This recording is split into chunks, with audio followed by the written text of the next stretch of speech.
Islamic story کے معزز ناظرین السلام علیکم۔ معزز خواتین و حضرات، آج کی اس ویڈیو کے اندر ہم آپ کو بتائیں گے کہ اللہ تبارک و تعالیٰ نے ہمیں ماہ رمضان المبارک کیوں عطا فرمایا،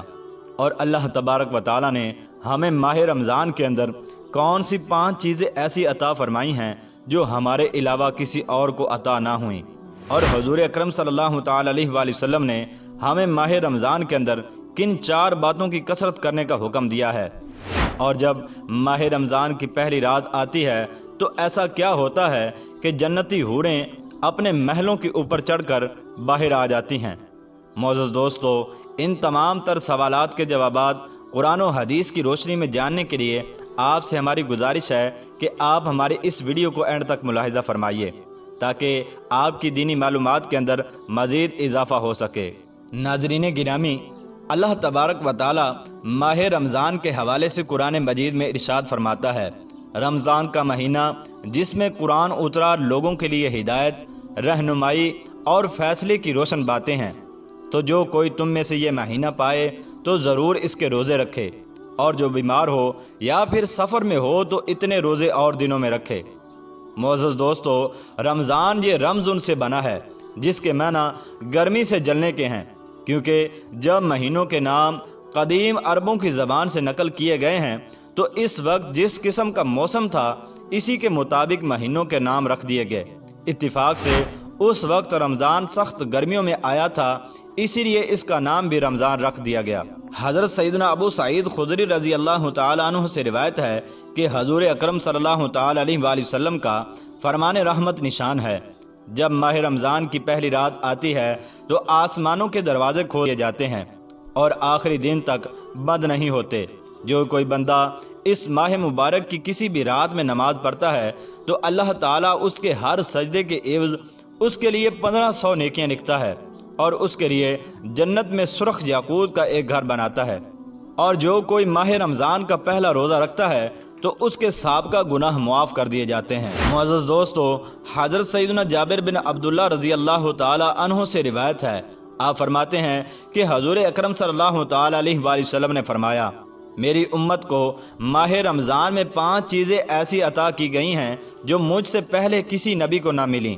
نمبر 1، جب رمضان المبارک کی پہلی رات ہوتی ہے تو اللہ عز و جل ان کی طرف نظر رحمت فرماتا ہے، اور جس کی طرف اللہ عز و جل نظر رحمت فرمائے اسے کبھی بھی عذاب نہ دے گا۔ اور نمبر 2، شام کے وقت ان کے منہ کی بو جو بھوک کی وجہ سے ہوتی ہے اللہ عز و جل کے نزدیک مشک کی خوشبو سے بھی بہتر ہے۔ اور نمبر 3، فرشتے ہر رات اور دن ان کے لیے دعائے مغفرت کرتے رہتے ہیں۔ اور نمبر 4، اللہ تبارک و تعالی جنت کو حکم فرماتا ہے کہ میرے نیک بندوں کے لیے مزین یعنی کہ آراستہ ہو جا، ان قریب وہ دنیا کی مشقت سے میرے گھر اور کرم میں راحت پائیں گے۔ اور نمبر 5، جب ماہ رمضان کی آخری رات ہوتی ہے تو اللہ عز و جل سب کی مغفرت فرما دیتا ہے۔ قوم میں سے ایک شخص نے کھڑے ہو کر عرض کیا، یا رسول اللہ صلی اللہ تعالی علیہ وآلہ وسلم، کیا وہ لیلۃ القدر ہے؟ تو آپ صلی اللہ تعالی علیہ وآلہ وسلم نے ارشاد فرمایا، نہیں،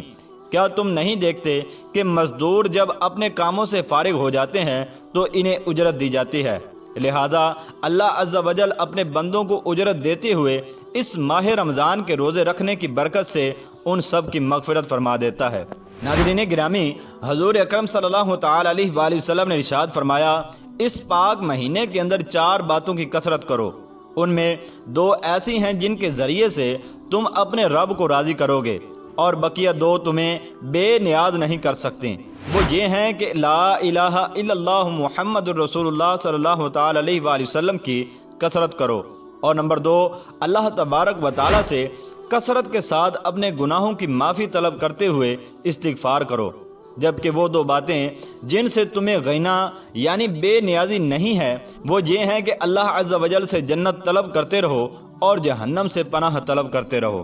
پیارے دوستو، حضرت سیدنا عبداللہ ابن عباس رضی اللہ تعالی عنہ سے مروی ہے کہ رحمت عالم صلی اللہ تعالی علیہ وآلہ وسلم نے ارشاد فرمایا،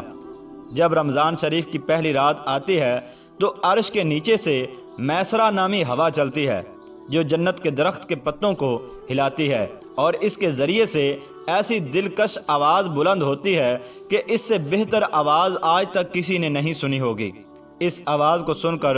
بڑی بڑی آنکھوں والی حوریں ظاہر ہوتی ہیں، یہاں تک کہ جنت کے بلند محلات پر کھڑی ہو جاتی ہیں اور کہتی ہیں، ہے کوئی جو ہم کو اللہ عز و جل سے مانگ لے کہ ہمارا نکاح اس سے ہو۔ پھر وہ حوریں دروغہ جنت حضرت رضوان علیہ السلام سے پوچھتی ہیں، آج یہ کیسی رات آئی ہے؟ تو حضرت رضوان علیہ السلام جواباً تلبیہ یعنی کہ لبیک کہتے ہیں، اور پھر آپ فرماتے ہیں، یہ ماہ رمضان کی پہلی رات ہے، جنت کے دروازے امت محمدی علیہ السلام کے لیے کھول دیے گئے ہیں۔ معزز دوستو، اگر بات کی جائے کہ اللہ تبارک و تعالیٰ نے رمضان المبارک کا مہینہ ہمیں کیوں عطا فرمایا، تو روایت ہے کہ جب حضرت سیدنا موسیٰ علیہ السلام کوہ طور پر اللہ تبارک و تعالیٰ سے ہم کلام ہونے کے لیے گئے تو اللہ تبارک و تعالیٰ نے حضرت موسیٰ علیہ السلام سے فرمایا، اے موسیٰ، میں نے امت محمد علیہ السلام کو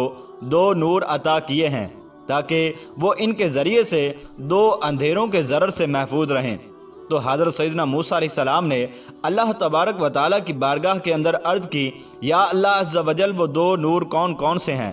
تو اللہ تبارک و تعالیٰ نے ارشاد فرمایا، نمبر 1 نور رمضان اور دوسرا نور قرآن ہے۔ میں نے امت محمدی علیہ السلام کو یہ 2 نور عطا کیے ہیں تاکہ وہ ان کے ذریعے سے 2 اندھیروں یعنی قبر اور دوسرا قیامت کے اندھیرے سے اپنے آپ کو محفوظ رکھ سکیں۔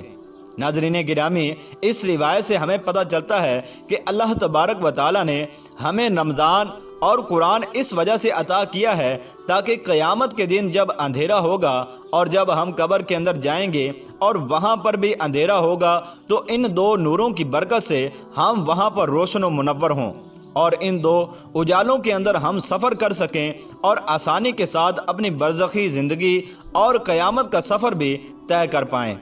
معزز دوستو، اس کے علاوہ ماہ رمضان کی یہ بھی برکت ہے کہ حضور اکرم صلی اللہ تعالی علیہ وآلہ وسلم نے ارشاد فرمایا کہ قیامت کے دن روزہ اور قرآن بندے کے لیے شفاعت کرے گا۔ روزہ عرض کرے گا، اے رب کریم، میں نے کھانے اور خواہشوں سے دن میں اسے روک کر رکھا، لہذا میری شفاعت اس بندے کے حق میں قبول فرما۔ اور قرآن کہے گا، میں نے اسے رات میں سونے سے باز رکھا کہ تراویح کے اندر یہ مجھے سننے کے لیے کھڑا رہتا تھا، لہذا میری شفاعت بھی اس کے حق میں قبول فرما۔ بس ان 2 چیزوں کی شفاعت اس بندے کے حق میں قبول کی جائے گی اور اس کی مغفرت کر دی جائے گی۔ اللہ تبارک و تعالیٰ سے دعا ہے کہ اللہ تبارک و تعالیٰ ہمیں ماہ رمضان کا ادب و احترام کرنے اور اس کے روزے رکھنے کی توفیق عطا فرمائے۔